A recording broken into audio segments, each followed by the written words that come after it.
Welcome back, Equity Warriors. Thanks for tuning in. You know, they tell us we're all citizens, that we were born in this country. Well, a cat can have kittens in the oven, but that doesn't make them biscuits. You know, in my sessions, I have this activity that I do. I call it Curiosity, Struggles, and Insights. They are big Post-it notes that I put on the wall, poster paper that's up on the wall. One says curiosities, one says struggles, the last says insights. And during the course of my workshop, everybody has Post-it notes. So if they have a curiosity, which is something that they're maybe came into the session that they didn't understand, that they wanted to understand better, I'm curious about XYZ. They can anonymously write that on a Post-it note, stick it on that poster. If they're struggling with something, or maybe they've been struggling with something, or they're struggling with something that they just learned in my session, they're able to write those struggles down and stick those on the struggles poster. And then over the course of learning, whether that's one day or a week, they develop insights, and maybe one of their curiosities has been answered. They now understand why. So an insight is, I now understand why this happens, or we do this. And they move their curiosities to the insights board, or they simply write an insight. I get it now. So the title of this episode came from one such curiosity. Does the group mindset that many minorities exhibit impact their ability to succeed in the society? Now, normally, as much as is possible, I address curiosities and struggles as we go through a workshop. Now, obviously, if I've got 40 minutes and 100 curiosities, that doesn't happen. Sometimes I can have 2 days, but I've got 200 curiosities. Guess what? That doesn't happen. So this was one of those curiosities that I didn't get a chance to address in a session. So today, I want to dig into that one. Let's start with, let me read that to you again. Does the group mindset that many minorities exhibit impact their ability to succeed in this society? Now, at first glance, I kind of wanted to dig into where did that come from, but that is not the purpose. Curiosity, struggles, and insights. Curiosities and struggles specifically are about anonymity and being able to ask questions that you maybe never felt comfortable asking about before, especially when it comes to diversity, equity, inclusion, and anti-racism. There's a word in there, mindset. And we need to understand what mindset is in order to really dig into that question, for me to answer that for you. Very often, we've been told that there are two kinds of mindset. There's a fixed mindset and a growth mindset. But if you dig into the research, you'll find anything from those 2 to 110 types of mindset, which is really about governing our thinking and our beliefs, especially in my context, about learning and providing education for children. What is it that you fundamentally believe? And are you willing to have cognitive humility and be open to learning new things, or are you closed-minded and it's your way or the highway? Regarding that particular question, to think that the majority of people of color, who, by the way, happen to be the majority in the community that curiosity came from, but definitely just a tiny minority of the participants in that workshop, to think that the majority of a people share the exact same mindset is erroneous. To share a growth or opportunity inhibiting negative mindset as a people is absurd. It's ludicrous. And frankly, given the context that question, that curiosity was provided in, might just be a little bit racist. You see, a mindset is unique to the individual, to every individual. But what is not unique is the systemic oppression and systemic racism in which the people of color in this nation have to operate. So the bigger question is, how do you succeed in a system that is inherently inequitable? Back in episode 4, I introduced you to my 4 equity indicators. If you did not listen to that episode, go back, refresh. If you did listen to it, but you've forgotten, go back and refresh. If you never listened to it, listen to it, because I'm not going to go in depth here. But know that let's look at this through the lens of those 4 equity indicators. Number 1, nepotism eclipses meritocracy. It's not what you can do, but who you know kind of thing. That's one. You cannot succeed in a system where nepotism eclipses meritocracy. And we know that in this world, especially in this country, America, that power is generally held by cisgendered white men.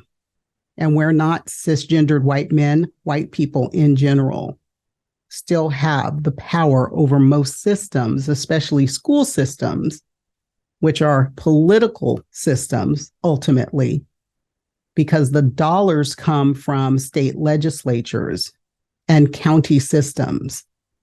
The money is connected to, very often, depending on what state you're in, there are some exceptions to this, but the money is tied to the wealth of the community. So richer neighborhoods have more money for schools.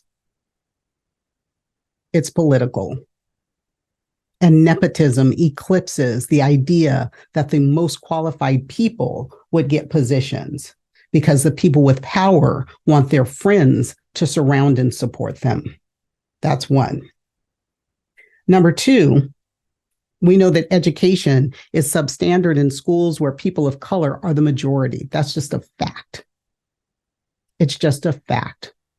And so if we have systems of education that are substandard for people of color, that means that people of color are getting lesser than educations, which means they go into colleges less prepared than white people from more affluent systems, because politically that's where we put our money. And so it's hard to succeed in a system that has oppressed you and kept you from having higher education or higher education and greater opportunity. Number 3, there's still that thing called white privilege. And white privilege suppresses impartiality. I love the quote. I love what Ann Richards said. She said, if you're not at the table, you're on the menu. So again, in systems that are controlled by white people, when people of color are not at the table, when people of color do not have power, guess who's on the chopping block? When people of color are not making decisions about hiring. And I can't just say people of color making those decisions, because there are people of color who are in the sunken place and do the bidding of white supremacy. Let me not go down there. Where white privilege suppresses impartiality, there is insufficient representation for equality and equity.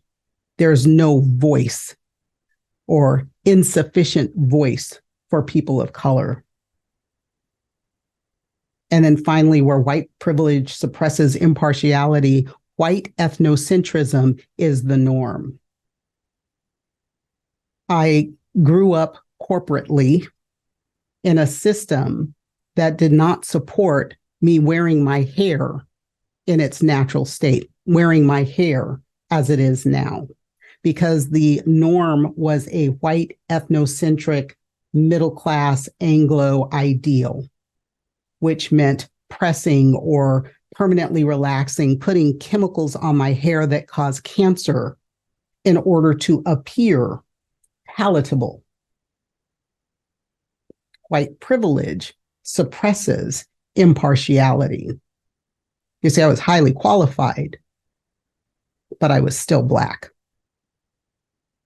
And then 4th, it's hard for people of color to succeed in systems where an unequal distribution of assets and resources exists. In a system where being of color is relegated to a lower caste. And that is everything from redlining, even though it's not necessarily legal anymore. The neighborhoods that people of color live in, sometimes not by choice, but because that's where they're allowed. Where schools for children of color do not have equal assets and resources, that may mean qualification of teachers is lesser. Materials, computers, technology, field trips for experiences that they won't get at home. That unequal distribution of assets and resources relegates being of color to a lower class, a lower caste. And so they go through life with a lesser than all the time. So that curiosity, one, there is no group mindset for all people of color. What there is a reality that people of color have faced for 4 centuries in this country that impacts their ability to succeed in systems where white supremacy and oppression and systemic racism are the norm. And so we have to check our systems. We go back to those 4 equity indicators and we look through that lens, through the lens of meritocracy, of standards, of impartiality, and asset allocation. Now, that quote I opened up with, because I know you're curious. They tell us we are all citizens, that we were born in this country. Well, a cat can have kittens in the oven, but that doesn't make them biscuits. Those words were spoken by Malcolm X.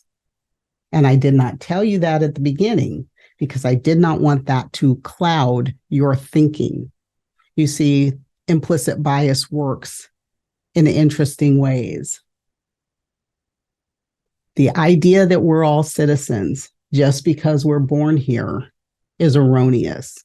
We may have the paper, but we do not all have the same privilege. So stop assuming. Never assume that all people of color, all people of any racialized group think the same. I, for one, am tired of being asked, what do Black people think about XYZ?